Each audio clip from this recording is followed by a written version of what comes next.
All right, so how did I prepare for this? I familiarized myself to the degree that it was possible with Slavoj Zizek's work, and that wasn't that possible because he has a lot of work and he's a very original thinker, and this debate was put together in relatively short order. And what I did instead was return to what I regarded as the original cause of all the trouble, let's say, which was the Communist Manifesto. And what I attempted to do, because that's Marx, and we're here to talk about Marxism, let's say, and what I tried to do was read it.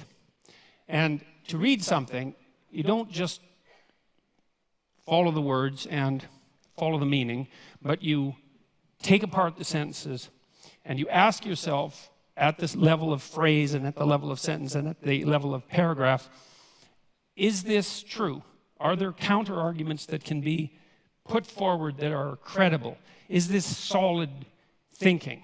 And I have to tell you, and I'm not trying to be flippant here, that I have rarely read a tract. Now, I read it when I was 18. It was a long time ago, right? That's 40 years ago. But I've rarely read a tract that made as many errors per sentence, conceptual errors per sentence, as the Communist Manifesto. It was quite a miraculous reread.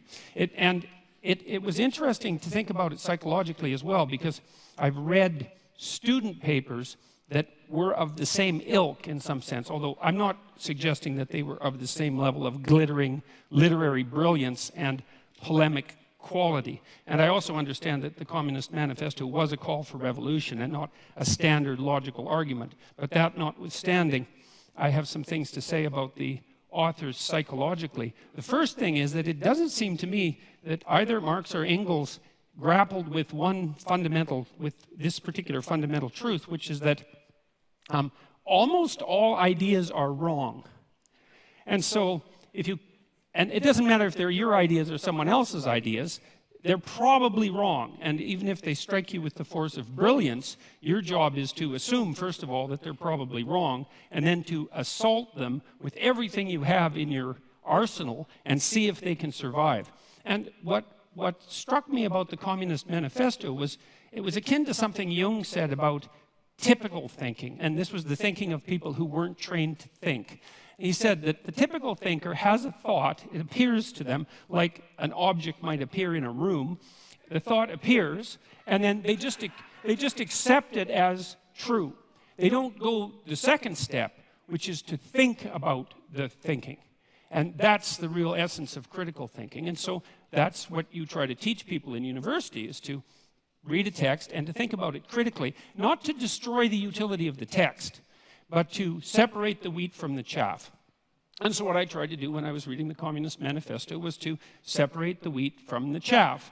And I'm afraid I found some wheat, yes, but mostly chaff. And I'm going to explain why, hopefully in relatively short order. So I'm going to outline 10 of the fundamental axioms of the Communist Manifesto. And so these are truths that are basically held as self-evident by the authors. And they're truths that are presented in some sense as unquestioned. And I'm going to question them and tell you why I think they're unreliable. Now, we should remember that this tract was actually written 170 years ago. That's a long time ago. And we have learned a fair bit from since then about human nature, about society, about politics, about economics. There's lots of mysteries left to be solved, but we are slightly wiser, I presume, than we were at one point. And so you can forgive the authors to some degree for what they didn't know, but that doesn't matter, given that the essence of this doctrine is still held as sacrosanct by a large proportion of academics. Probably are among the most, what would you call, guilty of that particular sin. So here's proposition number one. History is to be viewed primarily as an economic class struggle. All right, so let's think about that for a minute. First of all, the proposition there is that history is primarily to be viewed through an economic lens, and I think that's a debatable proposition because there are many other motivations that drive human beings than economics, and those have to be taken into account. especially that drive people other than economic competition, like economic cooperation, for example. And so that's a problem. The other problem is that it's actually not nearly a pessimistic enough description of the actual problem, because history, this is to give the devil his due. The idea that one of the driving forces between history is hierarchical struggle is absolutely true. But the idea that that's actually history is not true, because it's deeper than history. It's biology itself, because organisms of all sorts organize themselves into hierarchies. And one of the problems with hierarchies is that they tend to arrange themselves into a winner-take-all situation. And so, and that is implicit in some sense in Marx's thinking, because of course Marx believed that in a capitalist society, capital would accumulate in the hands of fewer and fewer people. And that actually is in keeping with the nature of hierarchical organizations.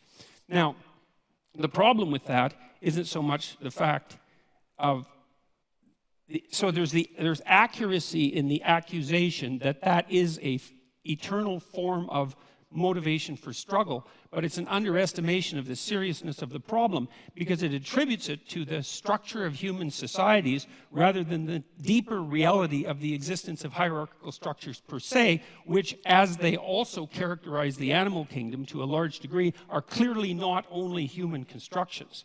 And the idea that there's hierarchical competition among human beings, there's evidence for that that goes back at least to the Paleolithic times. And so that's the next problem. It's that, well, this ancient problem of hierarchical structure is clearly not attributable to capitalism, because it existed long in human history before capitalism existed, and then it predated human history itself. So the question then arises, why would you necessarily, at least implicitly, link the class struggle with capitalism, given that it's a far deeper problem? And now, it's also, you've got to understand that this is a deeper problem for people on the left, not just for people on the right. It is the case that hierarchical structures dispossess those people who are at the bottom, those creatures who are at the bottom, speaking, say, of animals, but those people who are at the bottom, and that is a fundamental existential problem. But the other thing that Marx didn't seem to take into account is that there are far more reasons that human beings struggle than their economic class struggle, even if you build the hierarchical idea into that, which is a more comprehensive way of thinking about it. Human beings struggle with themselves, with the malevolence that's inside themselves, with the evil that they're capable of doing, with the spiritual and psychological warfare that goes on within them. And we're also actually always at odds with nature. And this never seems to show up in Marx. And it doesn't show up in Marxism in general. It's as if nature doesn't exist. The primary conflict, as far as I'm concerned, or a primary conflict that human beings engage in, is the struggle for life in a cruel and harsh natural world. And it's as if that doesn't exist in the Marxist domain. If human beings have a problem, it's because there's a class struggle that's essentially economic. It's like, no, human beings have problems because we come into life starving and lonesome.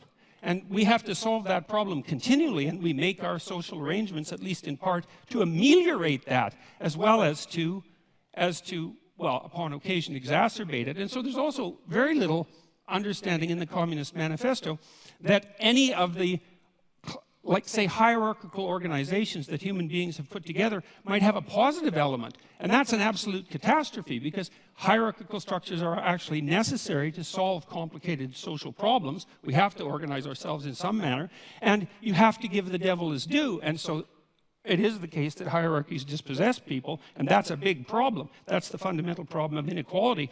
But it's also the case that hierarchies happen to be a very efficient way of distributing resources. And it's finally the case that human hierarchies are not fundamentally predicated on power. And I would say the biological, anthropological data on that are crystal clear. You don't rise to a position of authority that's reliable in a human society primarily by exploiting other people. It's a very unstable means of obtaining power. So that's a problem. Well, the people that laugh might do it that way.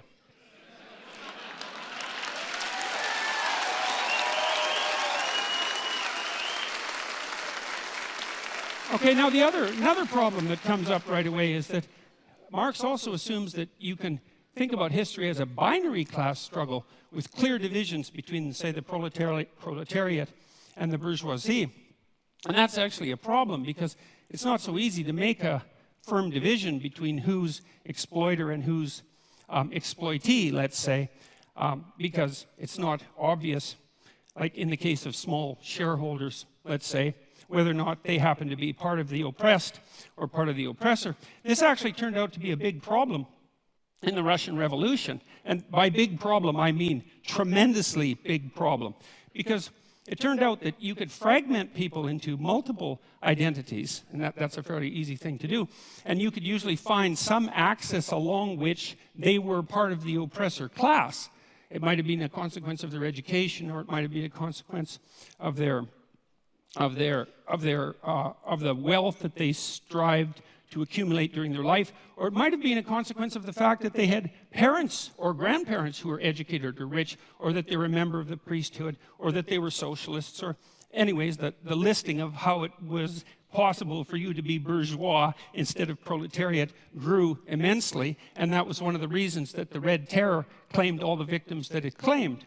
And so that was a huge problem. It was probably most exemplified by the demolition of the kulaks, who were basically peasant farmers, although effective ones in the Soviet Union, who had managed to raise themselves out of serfdom over a period of about 40 years and to gather some degree of material security about them. And about 1.8 million of them were exiled. About 400,000 were killed, and the net consequence of that removal of their private property because of their bourgeois status was arguably the death of 6 million Ukrainians in the famines of the 1930s. And so the binary class struggle idea, that was a bad idea. That was a very, very bad idea. It's also bad in this way, and this is a real sleight of hand that Marx pulls off, is you have a binary class division, proletariat and bourgeoisie, and you have an implicit idea that all of the good is on the side of the proletariat and all of the evil is on the side of the bourgeoisie. And that's classic group identity thinking. You know, it's one of the reasons I don't like identity politics, is because once you divide people into groups and pit them against one another, it's very easy to assume that all the evil in the world can be attributed to one group, the hypothetical oppressors, and all the good to the other. And that... Well, and that's naive. That's naive beyond comprehension, because it's absolutely foolish to make the presumption that you can identify someone's moral worth with their economic standing. So, and that actually turned out to be a real problem as well, because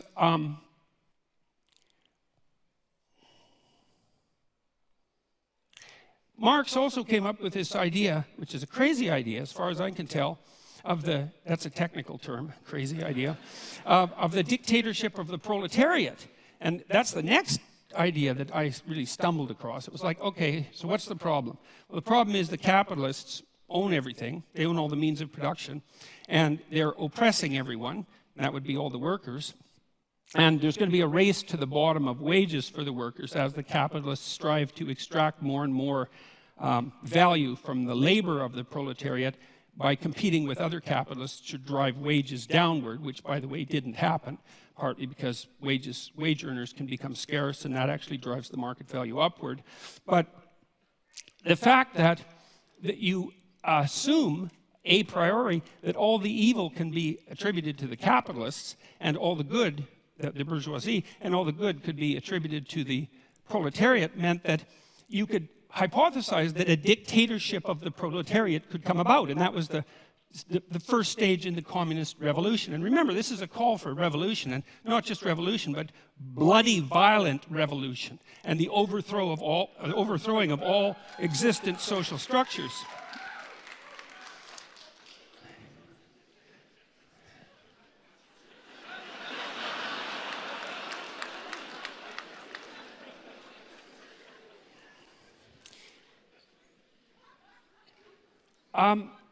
Anyways, the problem with that, you see, is that because all the evil isn't divided so easily up into oppressor and oppressed, that when you do establish a dictator of the proletariat, to the degree that you can do that, which you actually can't because it's technically impossible and an absurd thing to consider to begin with, not least because of the problem of centralization. And you have to hypothesize that you can take away all the property of the capitalists, you can replace the capitalist class with a minority of proletariats.